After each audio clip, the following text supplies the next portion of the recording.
Hi everyone, Pam Gregory. I just wanted to do a really short update for you today, partly because my next update for the first half of July will be perhaps a day or so late due to personal circumstances. And there's a lot happening in the world, which is why I wanted to do this short video for you. Um, I'm recording this on the 14th of June. And really, from now on, for the next week, we're going to have the Sun, Mercury, and Venus squaring in the very last couple of degrees of Gemini, squaring Neptune in Pisces. So it's very interesting to observe that Gemini, one of the associations of Gemini, is birds. Neptune, particularly when it's in Pisces, is linked to viruses, things that have no boundary, things that spread very quickly. So there's a very clear association there between some kind of bird virus with those astrological aspects. But in another sense, Gemini is also to do with the facts, the information, and Neptune, especially in Pisces, is to do with things not being clear, with deceptions, that kind of thing. So it's very important when things like this come up, particularly with the current situation that we're hearing about, that you really check in with your intuition, your discernment. Is this true? Is it not? So I just wanted to share that with you. From this point on in the year, we are going to be experiencing quite a significant shift in energy, quite a dramatic shift in energy for the rest of the year and into some of 2025. And 3D life, the life we've always known and the life we've lived, is going to become much more colorful and dramatic and intense. Of course, we don't have to live at that level, as I so often say. We can take a breath, we can take a step back, we can stay on our eagle's perch, and we can observe these things unfolding in the world without being fully emotionally engaged with them. We're just observing. We're in divine neutrality. And when you do that, you stay on a higher frequency, a different dimension. So really try and cultivate. It's something that's very much encouraged in yoga, that you stay in the observer position, you stay on your eagle's perch. I'd really recommend you do that, because there's going to be so much coming at us very quickly for the rest of this year. For instance, on June 10th, I reported on social media a decision that had been taken the previous day, Sunday, June the 9th, that Saudi Arabia had made the decision to end the 50-year agreement, which essentially had meant that the US dollar was known as the petrodollar. And by this agreement, Saudi Arabia said that their oil exports could only be sold in US dollars. Well, as of Sunday, the 9th of June, they have not renewed that agreement, and they've really turned to the east and are very much more involved in the BRICS countries, capital B-R-I-C-K, a combination of many, many countries, Russia, China, India, etc. You can easily look that up online. So that is a very significant shift. There's virtually nothing about it on mainstream news, of course, at the moment, but there is quite a lot on alternative media, and that will have very significant implications for the US economy, and will also ripple out to the global economy and the power dynamics around the world. So that is very significant indeed. Now, I've been talking about the US Pluto return for about 2 years now, and I'll put that video below. I did it, I think, a couple of years ago, but if we look at the US chart set for 4th of July, 1776, 10 past 5 in the afternoon, Philadelphia, the chart that I believe most astrologers use, at the Declaration of Independence, which was the birth, if you like, the constitutional birth of the current US, the planet Pluto is in the second house of that chart, 27 of Capricorn, second house. Capricorn is to do with big money, big banking in today's terms, stock markets. It's to do with politics, the constitution, government, that kind of thing. And so because Pluto has a 248-year cycle, this is the very first time, and it was really exact in 2022, 2023, but still very much operational now, that Pluto, for the first time, was coming back to that 1776, that so-called natal place for the US. And the second house of any country's chart is to do with the economy, the wealth, the value of the currency. And so it was a very, simple prediction, really, that there was going to be something that was very important and transformational for the US economy, the currency, that would have a domino effect onto the politics, the constitution, etc. So that's a very, very big transit for the US. It's still operational.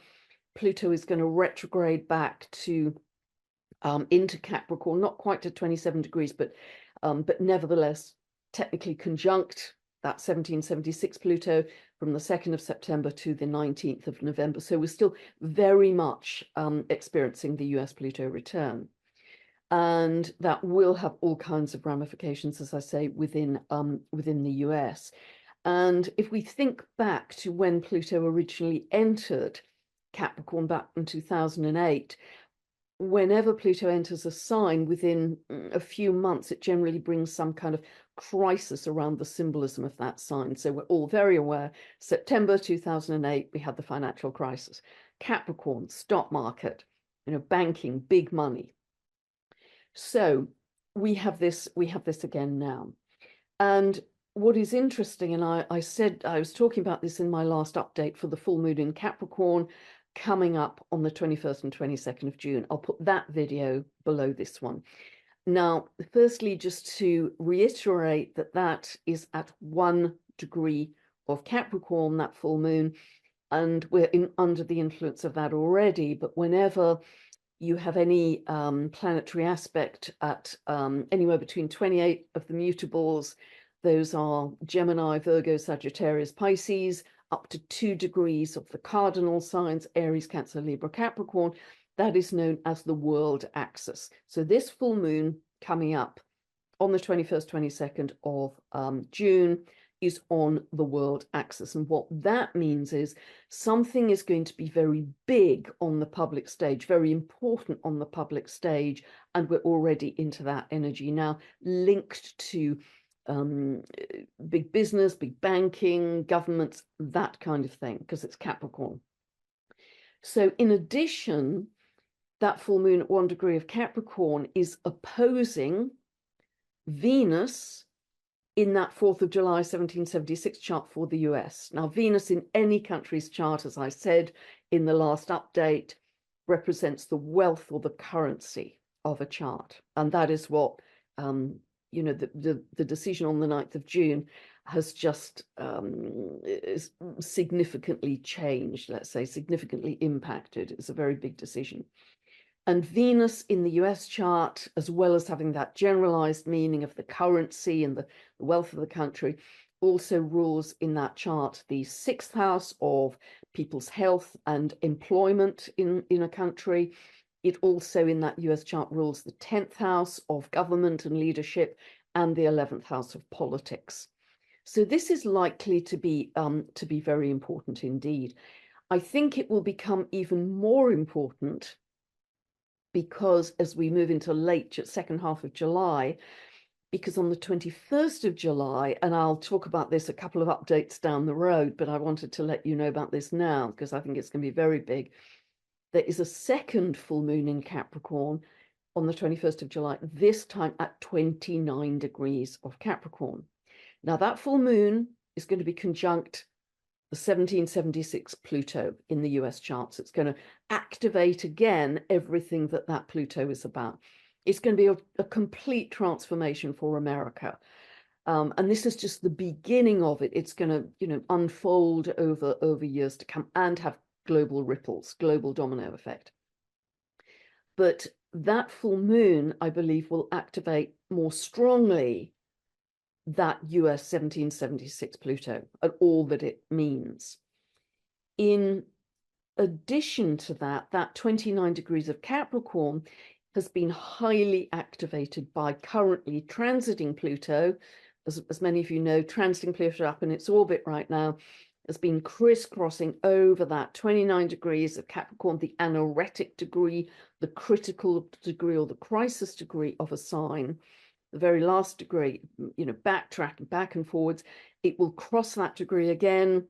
It will enter 29 degrees of Capricorn 2nd of September and hover about on that degree and exit for the final time in this cycle, Pluto's 248-year cycle, on the 19th of November, and fully move into Aquarius, when we'll have very different energy again, much more to do with freedom and the people and egalitarianism, etc.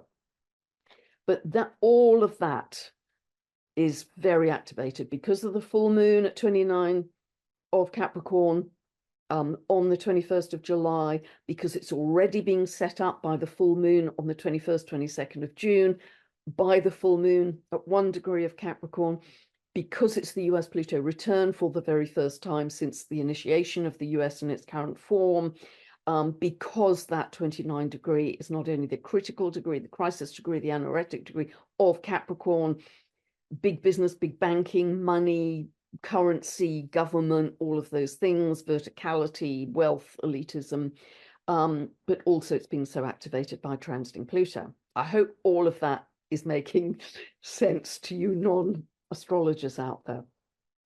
However, just before that, just about a week before that, I also want to highlight, and again, I'm going to cover that in the next 2 updates, but I wanted to let you know now, particularly because the next update I do, maybe a day or 2 late, is from the 14th to the 16th of July in particular. We have a very hot, important aspect. This is a conjunction between Mars and Uranus. Mars and Uranus at 26 degrees of Taurus. It's also conjunct the fixed star Algol. Now, to discuss Algol, first of all, I've often mentioned Algol. It's a fixed star, so it only moves 1 degree in 72 years. It's linked to people in this myth, people losing their heads. And that can mean that people are kind of going crazy, they're going mad, or it can be that leaders lose their power.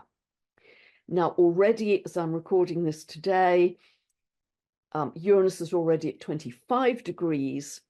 So, within 1 degree of Algol, and we've recently, in the last few days, seen some pretty devastating or dramatic results from the EU elections. The Belgian Prime Minister has had to resign. Macron had a devastating, I think, 15% of the vote, and he's announced he's going to ignore that and call a sort of very quick election.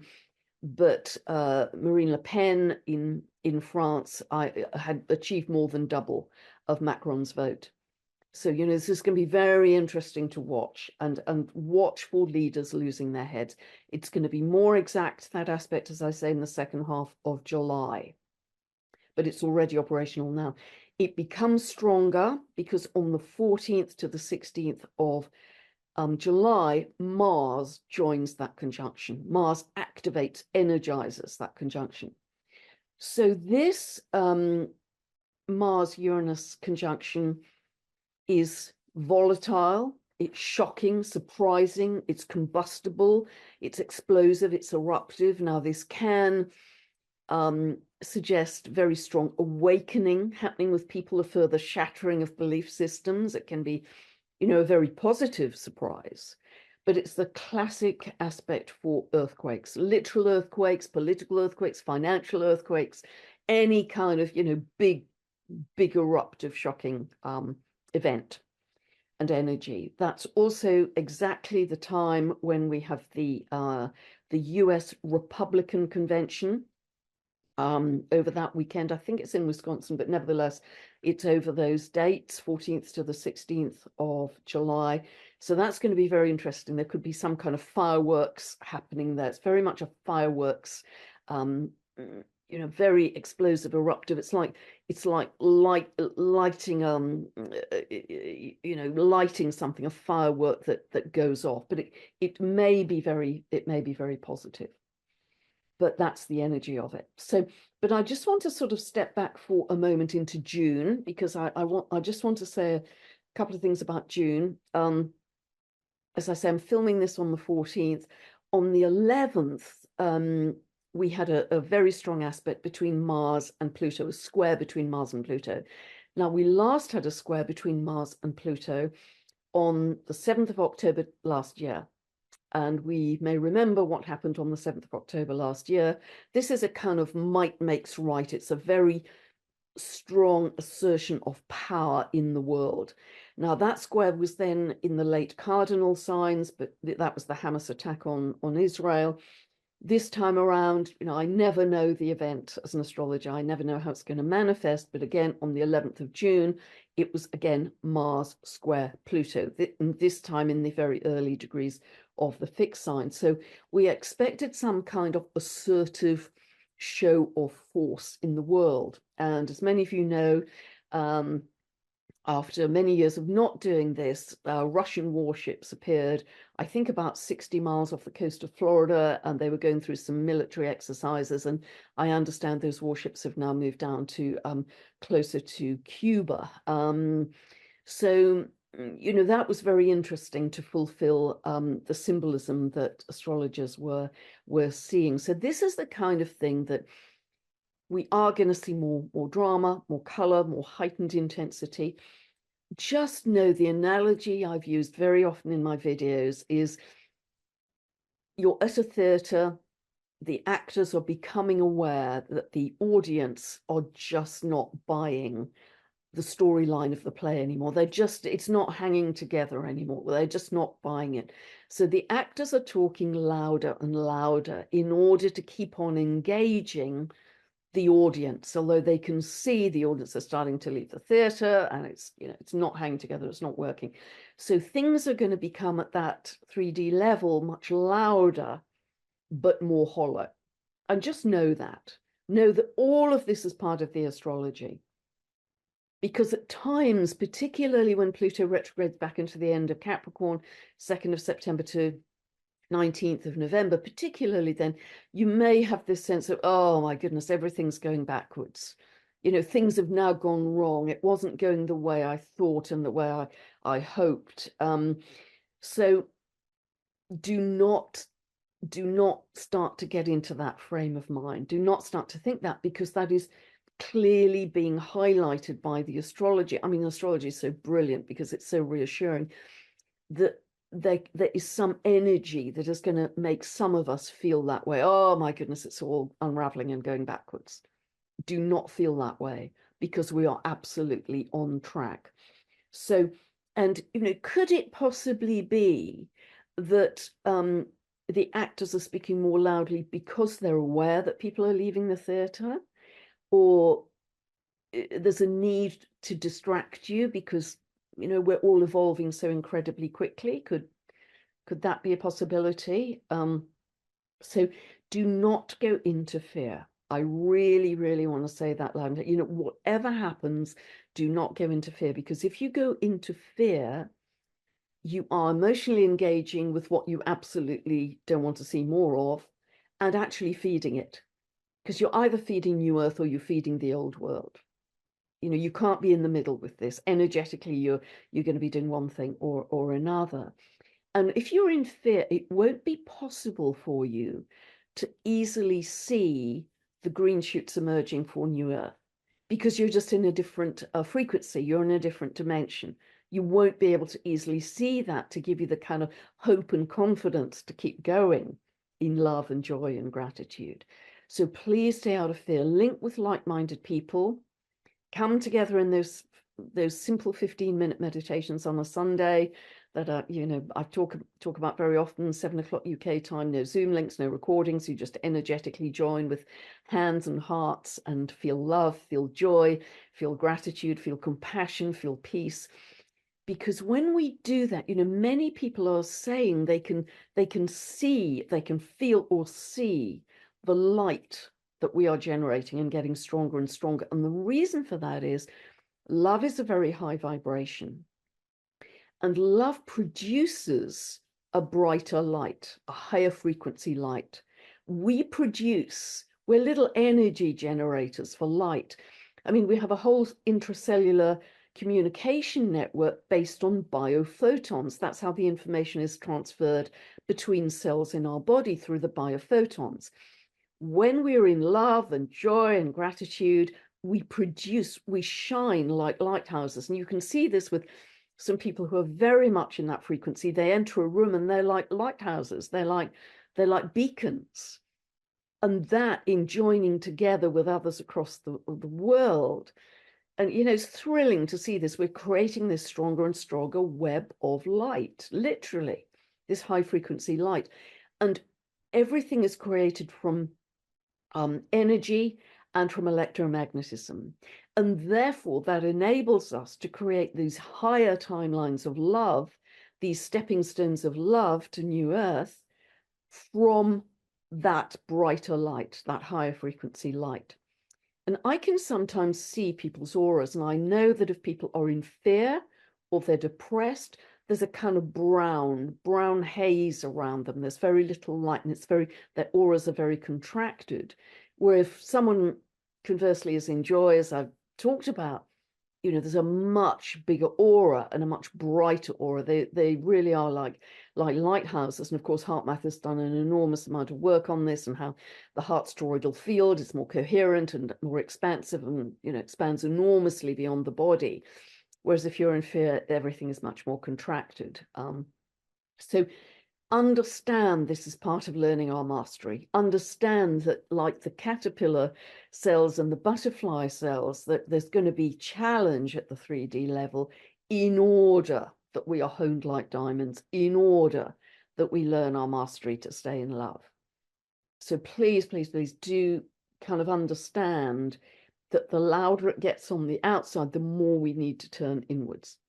Turn inwards into simplicity, into the breath, into the heart, bare feet on the grass, hug a tree, hug a child, hug a dog, everything I've talked about. Keep it simple.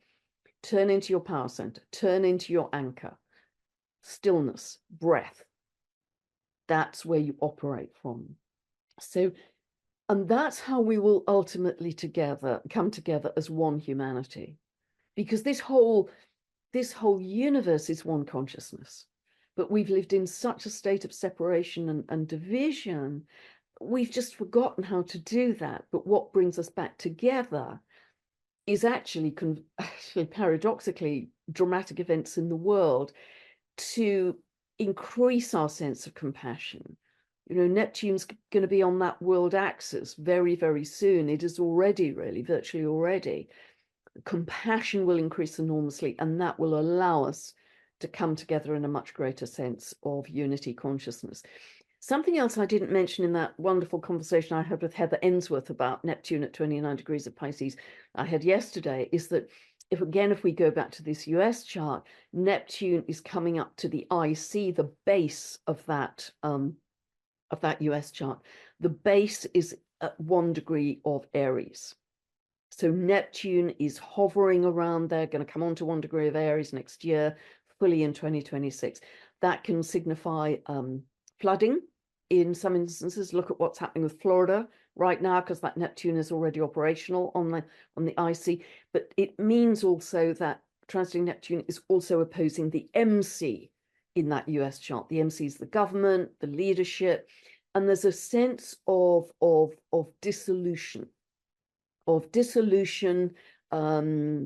very significant change happening with the Pluto return and everything else I've talked about. And just absolutely know, I've talked about this in so many ways, but just know that our rapid ascension right now is not just down to humanity coming together in all the ways I've talked about.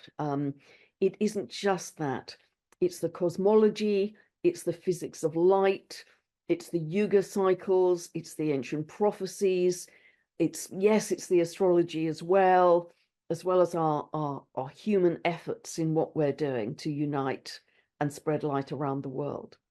So there is, if you're getting to that higher timeline, which is more crystalline, which is more malleable, which is stepping into the light body, this sense of oneness and connection with all living beings, it is so different. such an incredibly different reality. If you can get even the faintest sense of that to what's unfolding on the nightly news, it's utterly different. So the more you can just get a taste of that, even for a moment or two, the more it will give you the confidence to say, yeah, I can really feel this is starting to happen. And it's beautiful. Healing, telepathy, psychic gifts we've never known before. It's all coming down the track quickly. And there are going to be big changes on the earth that are ultimately going to lead us into an indescribably wonderful world. And I really do think that, you know, I'm not just living in La La Land. I really do feel that many very gifted psychic and spiritual people are talking about this more and more. So just know we're the pioneers, we're the bridge builders, we're the initiators of something that, gosh, I go so goosebumpy at this point, that we are going to feel so proud to have done as we look back from the future to now. So I hope that short update helped you to give a bit of perspective to what's happening right now. And I will be back very soon, but it may be a day or two late with the next update. July is a big month. July is a very big month. The shift in energy happened actually in April. As many of you know, total solar eclipse and the Jupiter-Uranus conjunction, that's when the light switch happened to initiate all these changes and to really reveal what we have lived through in graphic detail, to enable us to say we're not going to do that anymore. We're going to move to a much more loving world. God bless. Hope that helps. Bye for now.